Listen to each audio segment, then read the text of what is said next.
கிருபை. அவருடைய கிருபை மாத்திரம் இல்லைன்னா நாம் என்றைக்கோ மண்ணுக்கு மண்ணாய் போயிருப்போம்.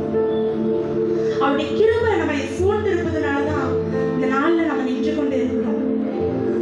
நீதிமானுக்கு வரும் துன்பங்கள் அநேகமா இருக்கும். அவைகள் எல்லாவற்றும் நின்று விடுதலை செய்வதான் ஆண்டு சொல்லியிருக்காங்க. நீங்க நினைக்கலாம், ஏன் என் வாழ்க்கையில் இவ்வளவு பிரச்சனை, ஆண்டவர் என் கூட தான் இருக்காரா இல்லையா சொல்லி உங்களுக்கு ஒரு கேள்வி இருக்கலாம்.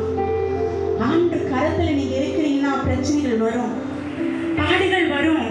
யோசித்தாலும் பரவாயில்லப்பா, எங்களுக்காக எவ்வளவு பாடுகளை சுமந்தீங்கப்பா, எங்களுக்காக எவ்வளவு துக்கங்களை எவ்வளவு வேதனைகளை ஏற்றீங்கப்பா.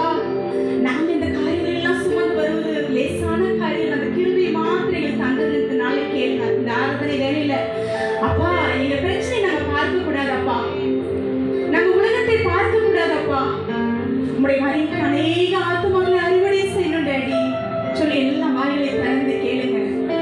ஹல்லேலூயா. நீங்க துதிக்க துதிக்க துதிக்க படிக்கிற பிரச்சனைகள், எல்லா நெருக்கங்கள், எல்லா பயங்கள், வியாதிகள், நீங்க வாய்களை திறந்து துதிக்கும் பொழுது தேவன் மகிமையான காரியத்தை செய்ய போகிறார்.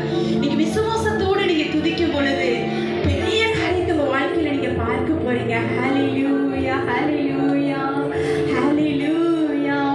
ஒரு நிமிட கண்களை மூடி ஹல்லேலூயா. இதுவரை எங்களை நடத்திருக்கீங்கப்பா, இனிமேல் எங்களை நடத்துவீங்கப்பா, எங்களுக்காக யாவையும் செய்து முடித்தீங்கப்பா. அப்பா இனிமேலும் செய்ய போகிறீங்க டாடி. நன்றி ஆவியானவரே, நன்றி நன்றி நன்றி நன்றி நன்றி. நீங்க துதிங்க துதிங்க. ஒரு சில நிமிடம் தான் மூடிட்டு டாடி, உங்க மகிமை பிள்ளைகளை மூடிட்டு டாடி. ஹல்லேலூயா. உங்க பிரசன்னத்தை சீரையில்லாமல் பார்க்கிறேன், உங்க சமூகத்தில் குறைவில்லாமல் வாழ்கிறேன். உங்க குறைகள் எல்லாம் மறந்துருங்க.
மாற்றுவார். ஹalleluya ஹalleluya ஹalleluya. குறைகளை எல்லாம் மனசுக்கு சொல்லாதீங்க. எப்பொழுதுமே உங்களுக்கு பிரச்சனை வருதா, நெருக்கம் வருதா, வேதனைப்படுத்துற மாதிரி பேசுறாங்களா, இந்த அறை கதவை சாத்தி ஆண்டவர் சமூகத்துல போய் அழுது புலம்புங்க. அடுத்த நிமிஷத்துல தேவன் மகிமையான காரியத்தை செய்வார். எந்த அளவுக்கு நீங்க ஆண்டவரை துதிக்கிறீங்களோ, பிரச்சனை நேரத்துல, சந்தோஷமான நேரத்துல நீங்க துதிக்கிறத காட்டும், பிரச்சனை நேரத்துல நீங்க ஆண்டவரை அதிகமா துதித்து நீங்க பாடி பாருங்களேன். எல்லாம் மலை போல வருகிற பிரச்சனை எல்லாம் தேவன் மெழுகு போல உருக செய்கிற தேவனா இருக்கிறார். ஹalleluya ஹalleluya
Jesus is the song.